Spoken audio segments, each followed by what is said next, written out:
Hello and welcome back to another episode of the Modern Adventurer podcast. Coming up, and these snakes will actually chase you, and you must never go near them because they will chase your scent and things like this. these stories will just give them nightmares. The snakes are still whistling around us, and these two guys have gone to their hammocks. They've got a fever. We're trying desperately to try and get all these fires and... Well, I'm sure anyone who's listening will just be like, why or what motivates you to go back? And all the guys were absolutely terrified because they had told me when I asked, what are you most scared about doing this adventure? And they said, Bushmaster Snakes.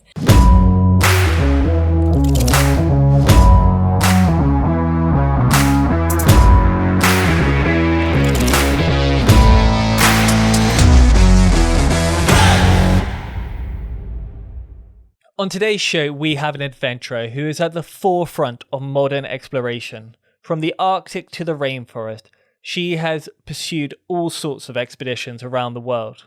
On today's podcast, we talk particular about the Amazon rainforest and the hostile environment she had to encounter on one of her expeditions. I am delighted to introduce Lucy Shepard to the show. Hi, John. Thank you for having me.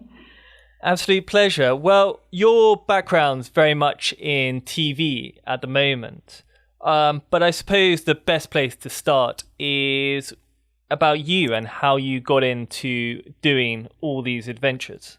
I suppose I was always I was always labelled the adventurous child. I was the one who used to like climbing trees as high as I could, and I used to really get a thrill from looking at adults' faces and making them scared. And that was like my little kick. But other than that, when I was at school and things like that, people would label me shy and quiet, which I really hated. And then I always felt that when I came back into the garden, when I was exploring on my own, then that's when I really felt adventurous. And like everyone else, when I got to a teenage year, I tried to fit in, tried to do what everyone else did, and stopped climbing the trees, stopped getting that sort of adults being shocked by what I was doing. And I kind of lost my mojo, lost that thing that made me, a bit different. And I was about 15 when I went up to Scotland to something called the Ridgeway Adventure School, which is a Scottish... They sort of teach you how to survive in the wilds of Scotland. You go kayaking, you go hiking. And it was there that I actually heard the word expedition for the first time. And I found that I was actually quite good at going into the mountains and being like uncomfortable. And I really enjoyed all that sort of thing. So after that, I latched on to that word, expedition. And I was sort of determined to go on and to find how else could I do more expeditions that weren't just these mini things of an adventure school in Scotland. So that's where it really started, and it was my mission to go find an expedition really. And I was probably about 16 or so when I started looking properly. So you've been doing this for the last 10 years or so? Yeah. So my first proper expedition, I suppose, was. I was lucky enough to get onto one of the British Schools Exploration Society trips when they were doing these extreme ones. So it was just myself and 9 other people, and we went off to Svalbard for 10 weeks when I was just 18. And that really had a massive impact on me, as I'm sure it would most people. But the big thing for me was I found that I could be this person that I never knew I could be. And I really wanted to hold on to that, because as soon as I got back, everyone kept saying, wow, what an amazing once in a lifetime experience that was. You must be so proud to have done that once in a lifetime adventure. And the only thing I could think of is, you serious? Like, if that's a once in a lifetime, then I'm only 18, then it's all going to be downhill from here. And that was like the start of me realizing maybe you shouldn't listen to people, what other people say, because I did listen to people for a while and I believed them. And I sort of went low, got quite low for a while, thought that, I just had this best experience that was just not going to happen again. How could that ever happen again? No one was saying it could. And it wasn't until I met other explorers, it wasn't like I was exposed to explorers when I was younger or anything like that. My parents, very ordinary jobs. That I realized that actually if I wanted this enough, then I could really persevere. It's not like I had the main massive skills or anything like that. I wasn't skydiving when I was a kid, or so I just sort of made it. I just tried and exposed myself to as many adventures as I could from a young age, really. Good. And so what was the sort of kick that lifted you out of what you're doing now and into adventure? Was there something that sort of triggered it?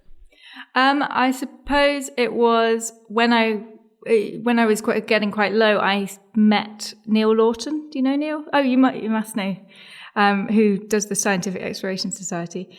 And I met him when I was about 19, and I heard about what he was doing. I heard about his adventures that he'd done. He'd done all the 7 summits, and he does some eccentric expeditions as well.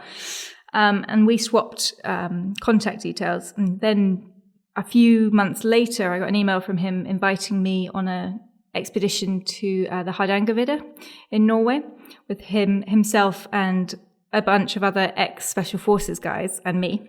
So I'm just 19 and he's invited me, and I'm thinking, wow, this guy's, really taking a risk on me here to invite me on something like this with this team.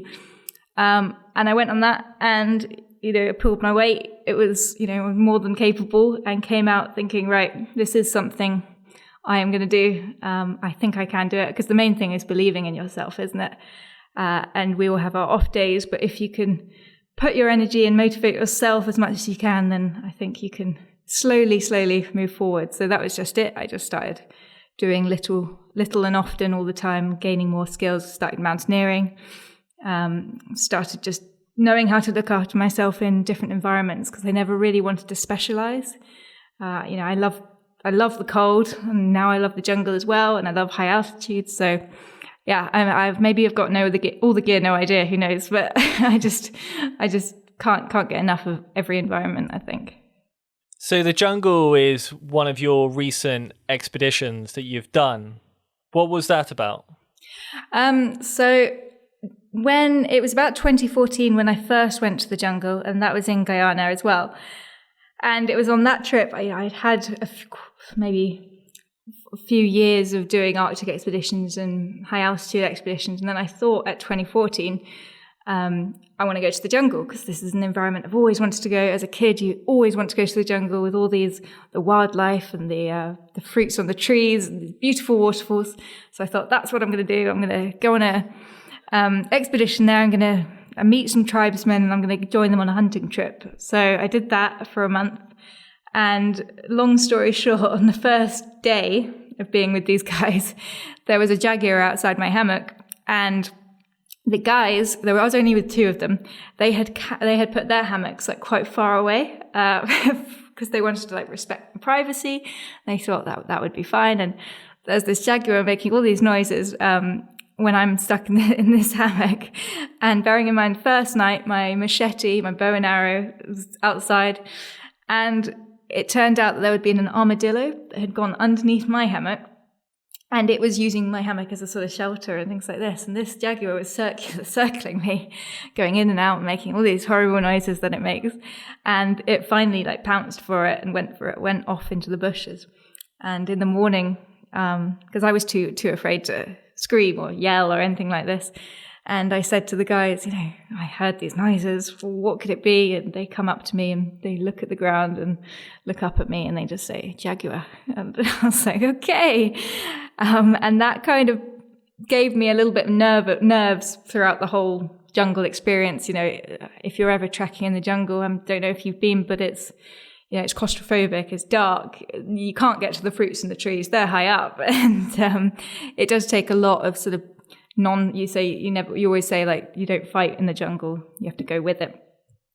And so I put the jungle aside for a few years, and it was last year, or maybe 2 years ago now, I started to think, I'm doing all these expeditions, but it's not making me scared enough. I feel like I kind of know what to expect, even in these pretty frightful situations. I thought, I'm just going to have to go back to the jungle, aren't I? It's that thing that's missing. And I didn't have much time to go, so I started thinking of where I could go sort of in a 4-week period. And I got in contact with a guy who I new out there, and he suggested this mountain range in the Kanukus. And that's where it all started. I really like starting expeditions that in places I've never heard of, or they sound quite magical and remote, and all of this. And the Kanuku mountain range did just that for me. And I managed to get someone who had gone to the country, because you can't, post service doesn't work. You have to get someone who goes to the country to come back with a map. So I got this really old map. I think it's from the 1970s or something like that. Really trusted this map and had a look at it on the table, and it was just full of mountains, I'm telling you. And obviously the jungle mountains are different to the mountains we sort of familiar with, but it makes, with a bit of jungle on it, it just makes it so much harder to travel through. So jungle is hard to get through, obviously. Add a mountain in, really, really hard to get through. And so I was looking at this map and I was like, okay. And I basically headed out there this time last year. I was meant to only go with 2 Amerindians. That was the idea. I was meant to go and find them when I got there. But as soon as I did get there, the last point of civilization, I get a knock at the door, and there's 2 Amerindians who I'm not expecting. I'm not expecting anyone. And they are looking very, very pissed off and very angry. And they have heard that I'm coming to their jungle, their area. And they live underneath the Kanuku, like in the shadows of this Kanuku mountain range. And they've heard I'm coming to cross this mountain range. And they think, who am I to cross a mountain range that they've lived under their whole lives and always dreamt of doing, which is completely fair point. I hadn't even considered that maybe other people wanted to join me in this quest. And they're just very, very, very angry that I'm coming here. And so I'm like, okay, let's sit down, let's see what you're at, what you're doing. And I agree to take them with me, as long as they can leave tomorrow. So this thing they've been dreaming of their whole life, they have to go and tell their family that they're going to go and do it suddenly. And also that one guy from a sort of tribe that they don't get on with so much can also come, because he's someone who I chatted to beforehand. And they agree to that, but they also say, well, they want 2 other friends to come as well. So suddenly I've gone from a team of 3 to a team of 6. And I go and pick them up, and we drive in a 4x4 to the last tribal village where I'm picking the guy I planned to get. And this guy that I planned to get, he was just absolutely drunk out of his mind, and just falling over himself. And so there I am thinking, oh, gosh, I'm glad I've got all these other guys as well, because my plan didn't go to plan. But sure enough, just before we're about to get into the deep, deep jungle, the rum runs out. Rum is a very popular one there. And the dynamic of the team improves.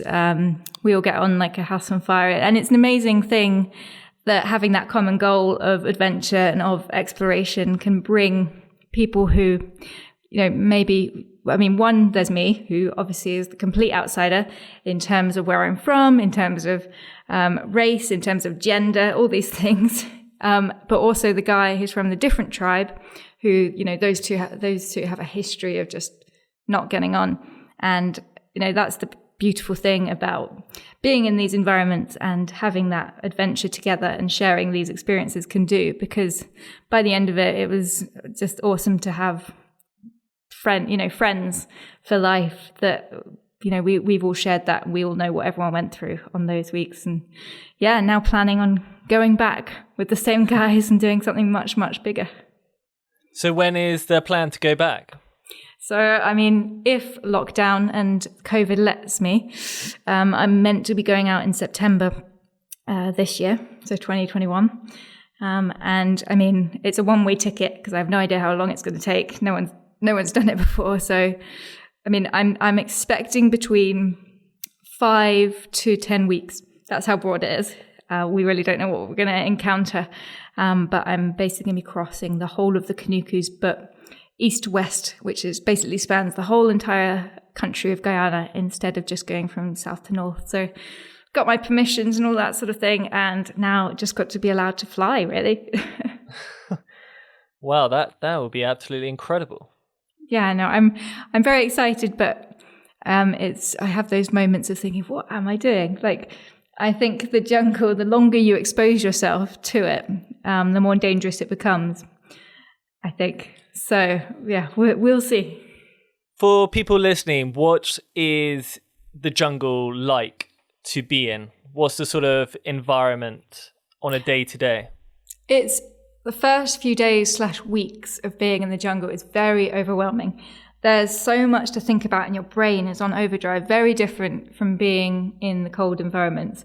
To give you an example, we all know that you have to watch out for your feet where you're stepping because snakes and things like that. Then you've got to, when you're trekking in the jungle, you'll go in a single file, but you have to keep quite a lot of distance between each other in case someone goes into a wasp nest or a bee's nest or a snake or a jaguar, and you've got to have enough distance. And because you need that distance, you need to be paying attention where they're going all the time.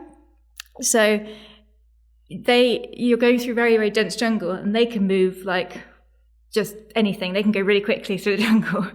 But someone like me, it just takes a bit longer to figure out, one, where they've gone, because you're ducking under and you're not making many tracks at all. So you're doing that. At the same time, you're trying to use your hands to hold on to the trees and things like that. But the trees often have these massive, massive spikes on them, and that you just do not want. If you touch it, the spikes literally come off into your hand, and it just hurts like hell. So you've got all these things that you have to worry about. But then after a while, you realize that your brain subconsciously takes it all in without you having to think suddenly. And it's a beautiful thing when that happens, because you can only you get to concentrate on one thing, and your brain is taking care of everything else. Your brain is sort of realizing that that's got spikes on without you even looking. And it is amazing how powerful that can be. And then once you've got it, then it's just a great, great experience once you know how to live and not just survive, but thrive in the jungle as well. We had Benedict Allen on last week and on the show, and he had quite an interesting story from the Amazon and how hostile it can be at times. You definitely realize that everything has a defense mechanism because it needs to survive, and everything kind of has some sort of fight in them, no matter how tiny they are, and you realize you need that too. It's definitely survival of the fittest, and the most adaptable, I guess. Yeah. And so with these sort of trips and expeditions, I mean, you must sort of come across some incredible sort of moments. Like when you are traveling through the jungle, did you come across sort of remote tribes, or was it?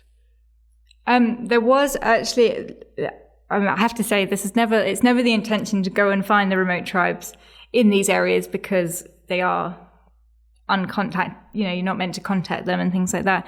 But I had heard that there was potentially about 3 dozen people living in these mountains uncontacted that used to be in a tribe that the guys I was with were. So they would probably speak a similar language. And so we didn't come across them like specifically, but we found writing on the trees that would have been them. We found some old pottery, and I think the expedition that we do next year, or this year now, it's high chance of bumping into them. So it's a little bit nerve-wracking. Like I think you said Benedict Allen, he's bumped into these guys a lot in his expeditions. But now I think that the moments that really stand out on the trip last year weren't necessarily tribal things, but it was wildlife. We just had one day of everything just felt like it was against us. And it was just in the worst place possible, right in the middle of the expedition. And I had a little inReach dotting where I was on the GPS that people could try and look at. And that hadn't been working for a few days. And suddenly we're just, there's jaguars nearby, there's Bushmaster snakes whistling at us everywhere. So these Bushmaster snakes whistle when they know you're there and that they're going to come and attack you. And thinking back to what happened that day, because we basically just encountered so many snakes and at the same time And I think we may have run into like a breeding ground or something, or a nest. And we ended up camping there. So it could have gone very, very wrong very quickly. But that night we had so many fires going, because fires,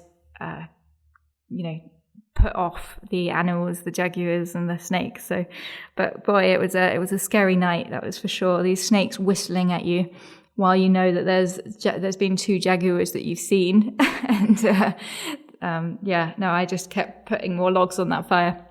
And so you'll have to forgive my wildlife knowledge, but bush snakes and jaguars, would they go for you? Yeah, so Bushmaster snakes are the most ferocious snakes that you can find. There's very little about them on the internet at all. And I kept thinking, well, maybe all these things that the Amerindians are telling me, maybe it's just myth and things like this, because they told me about the whistling. And first, I hadn't really heard of whistling snakes before. They told me that they chase humans, they actively chase them. And they sleep under your hammock in the warmth and then strike when you least expect it. And that they can outrun a galloping horse. And so all of these things. And of course, they're poisonous, so a bite from them will kill you. And then we hear the snakes whistle like mad. And the whistling means that they know that you're there, so stay away or they're coming to get you. And this whistle is so, so haunting. I was hearing it for weeks after I got back.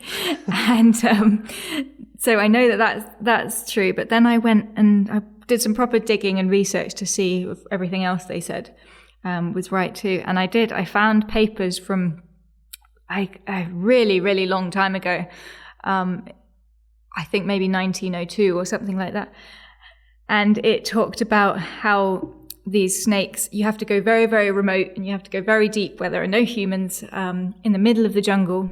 And these snakes will actually chase you, and you must never go near them because they will chase your scent and things like this. And they do have this whistle, and the paper even described this whistle exactly how we heard it.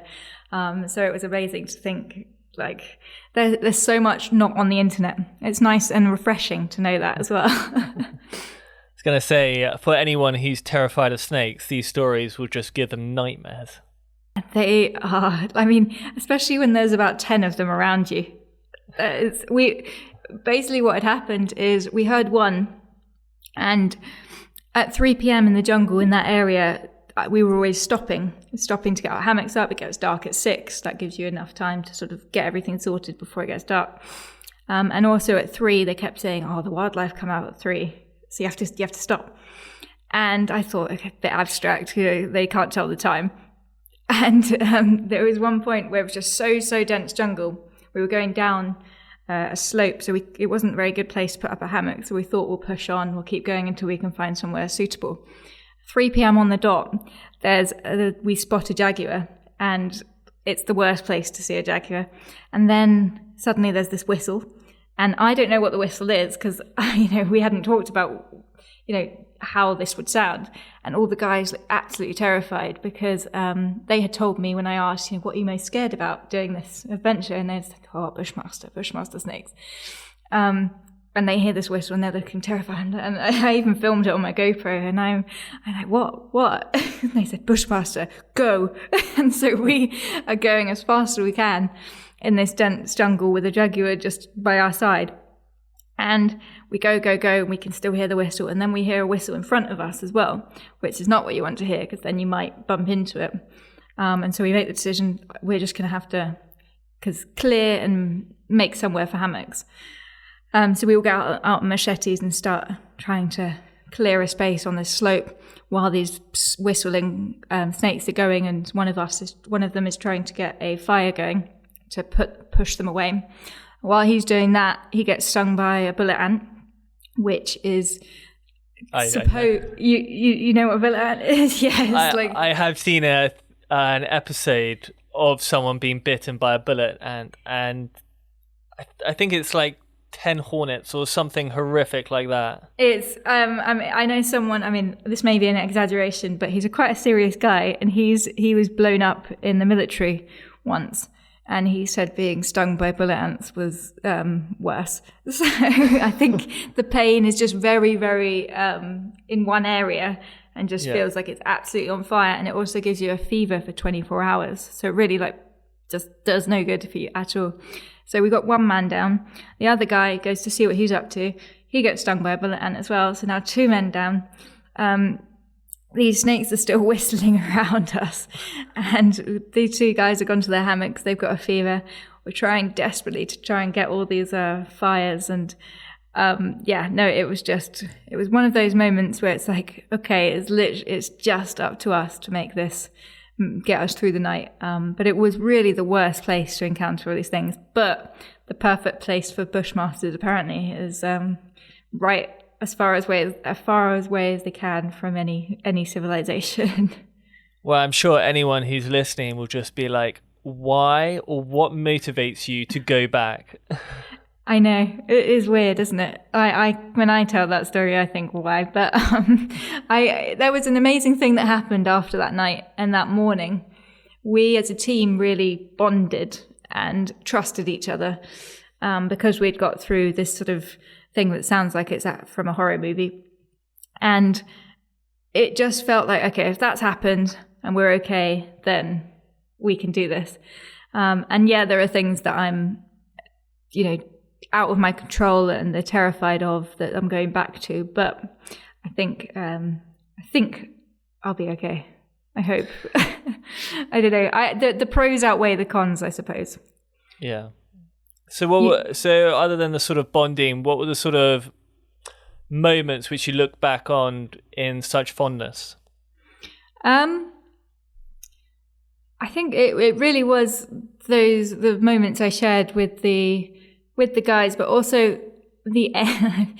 doesn't bode well when I say the end, but we had been in such dark jungle the whole time, and everyone told us that we couldn't do it, and we came out, and the finish point of this expedition, the sort of thing that marked it was this big river, and we came out suddenly and out of this dark, dense jungle, and this beautiful, beautiful sight where it's like, oh, this is where all the wildlife is, like the nice birds and fish are hanging out, and the monkeys in the trees, and it just was like, oh, and this sense of relief, but also pride.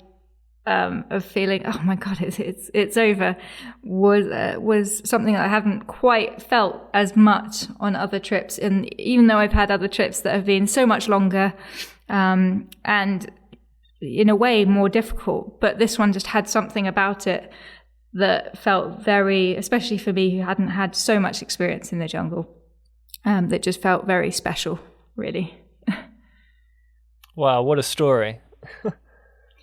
Oh, sorry, you broke up there, so. Oh, I was sort of saying what a story of just such a hostile environment and then coming through at the end.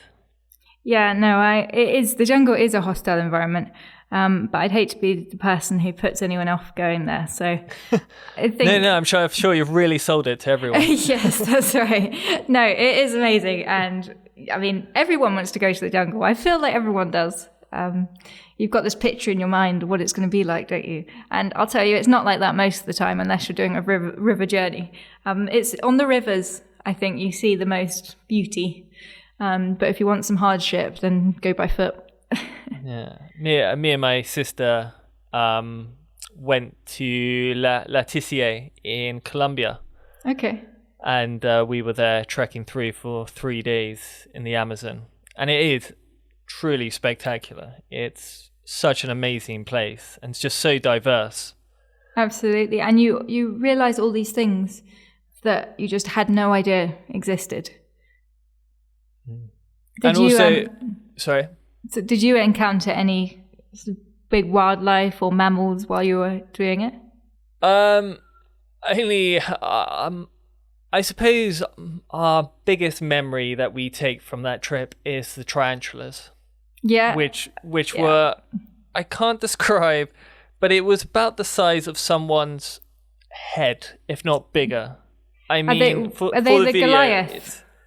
I mean, it was so big, and I was brushing my teeth, and suddenly just above my head is this giant tarantula, and I'm not even scared of spiders, but for that moment, I could not speak.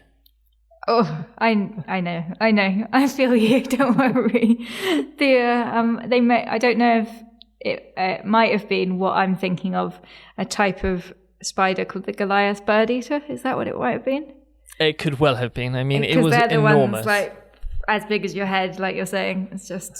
It's amazing. They actually catch birds. Obviously, like, I mean, pleasing the name, but yeah, scary. Yeah. Well, there's a part of the show where we ask the same 5 questions to each guest each week. With the first is, what's on your trips? What's the one thing or item that you bring with you every time? This sounds so wrong when I say it, but I'm going to say it anyway because I have a reason.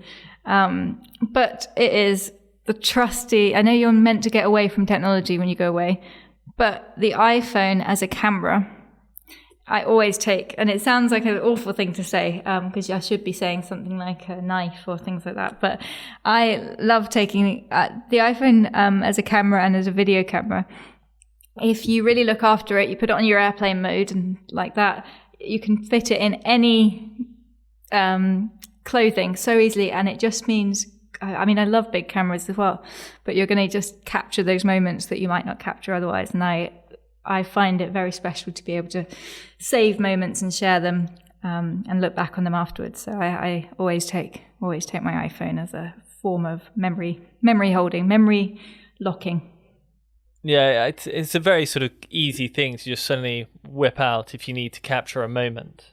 Yeah, and even in the freezing cold, like if you do switch it off at night and put it in your sleeping bag and just really, really look after it, and just a simple battery can charge it so easy. It's definitely underrated for that stuff.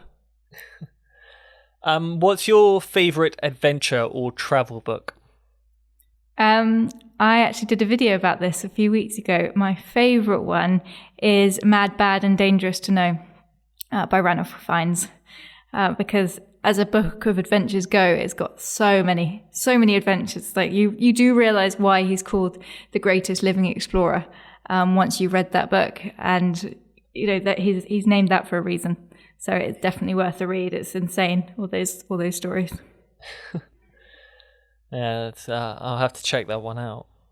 Yeah, it's definitely good. Why are adventures important to you? Adventures to me do a few things. I think on a personal level, they help. I know that they actively help me grow my character each time. And I feel like I become a better person, not just for myself, but for other people afterwards.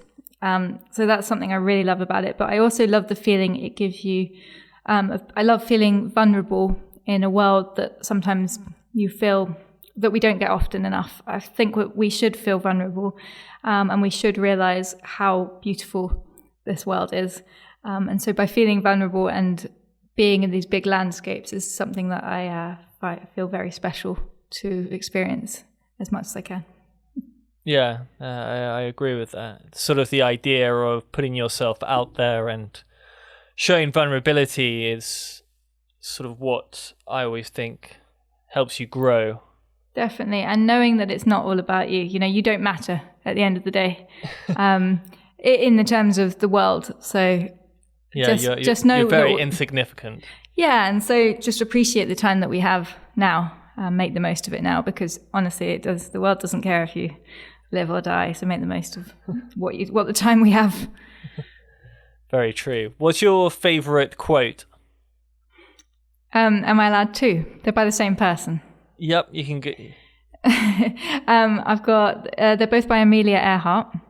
Okay. And the first one is, I have to get these right. Adventure is worthwhile in itself, which I think is a very good thing. You know, I think it's always good to have adventure with purpose, but don't forget to always do adventures, even if that's what you really want to do. So don't let it hold you back. And the other one is, the most effective way to do it is to do it. So that just means go out and do it. Just go and start. Yeah, I think a lot of people sort of spend so long trying to plan this, and they they sort of get overwhelmed by the sort of, I don't know how to sort of say it. They sort of get overwhelmed by how much stuff might have to go into it. But actually, most of my trips is literally just putting something in a bag and just going for it and figuring it out later. Yeah, and although as soon as probably in the to Arctic, that's not the best idea. Yeah, but as long as you said yes to it and you know something's happening, then you're going to make it work, because none of us want to not make it work. So you will put in place the things, and then you've already done the hard work because you've said yes. I think on episode 4 we had Geordie Stewart, and one of those were make a financial commitment. Yeah. That's always a good way to motivate yourself. Yeah, definitely. People listening are always keen to travel and go on these grand expeditions. What's the one thing you would recommend for people to get started? I suppose it links back to the last question. It's just to start. Don't let other people's negativities or worries get in the way. Listen to them, but trust yourself. And if you want to do something, then you're the best person to know to do it. And if you need a bit more inspiration and motivation, then use yourself as that. And so be your own inspiration, really. So go and do it. Very good. What are you doing now, and how can people follow your expedition in the future? What am I doing now? Well, now during lockdown, I'm home, sadly. But I am meant to be guiding some Arctic expeditions in the spring, so who knows if that will happen. But if anyone wants to join me on any Arctic expeditions, then you can get in touch with me on any social media website. But currently, I am making YouTube videos and sort of trying to make adventure more accessible and give some tips and tricks for anyone starting out, but also hopefully provide some insight for those who are seasoned adventurers or just the armchair adventurer as well. So you can find me on Lucy Shepard, and my website is lucyshepard.net, and all the normal social media is Lucy Sheps. Amazing. And I suppose everyone listening is wondering, what's next? What's next? Well, I hope it will be the Arctic in a few weeks, taking some guests out there. And then after that, it will be the big expedition that I have planned for autumn in the jungle. So fingers crossed, we shall see how the world pans out until then. Did you say the Arctic in a few weeks? Yeah, so I'm meant to be going out there in March and April. So it doesn't look too promising, does it? But no, I was going to say. No, I'm optimistic. My God, yeah, that is very optimistic.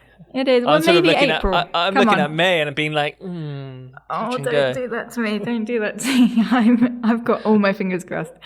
I'll swim there if I have to. Yeah, that's the best way. No flights, just swim. Yeah, I know, right? That could be an adventure in itself, I think. That or a death wish. Yeah. Well, Lucy, thank you so much for coming on today. Thank you very much for having me. It's been an absolute pleasure listening to your stories, and especially trying to inspire people to go to the Amazon rainforest. I think you certainly did that. I don't know if I did that or put them off, but we'll see. But yeah, I'll be following your trip when you eventually go, and can't wait to see the videos that come out on YouTube. Yeah, thank you very much.